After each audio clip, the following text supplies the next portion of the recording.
This is the support and guidance presentation for the worksheet on what would you have done with Charles I. Now, Oliver Cromwell is determined to place the king on trial for treason. You've seen the reasons behind this in the film that you've been watching.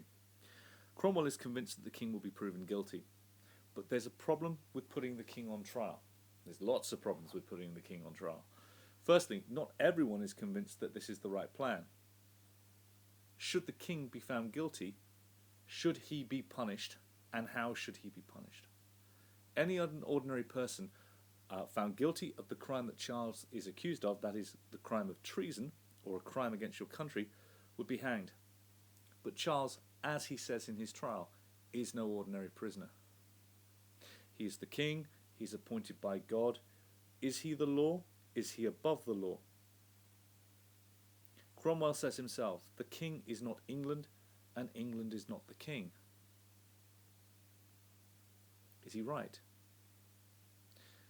As you work through this, what you need to bear in mind as you're contemplating how you're going to deal with the king is the following.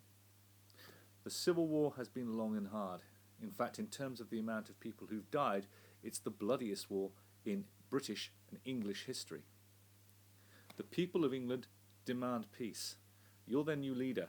Whatever happens, what they want more importantly than anything is peace.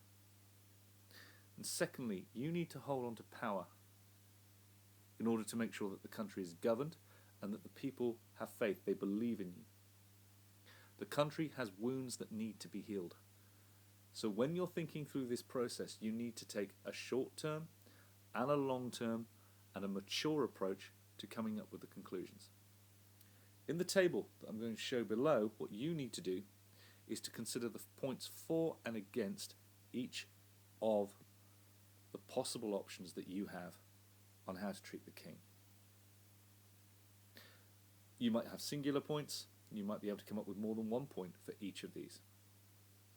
All the way when you're considering this, all that while, we need peace. We need the wounds of the war to be healed. So let's make sure we're familiar with what the terms mean. Public execution. Carry out the execution of the king in public as it would be with anyone else. Almost a form of entertainment. Secondly, a secret execution. He is different. Whatever your feelings about the king, do it secretly, not in public. Thirdly, imprison him in England. Put him in a prison somewhere in this country, rather than sending him abroad, exile. Without any support, send him abroad. He wouldn't be welcomed back into the country. Fourthly, imprison him in the colonies. Send him by ship 6,000 miles away, to the colonies in America. Or, of course, set him free.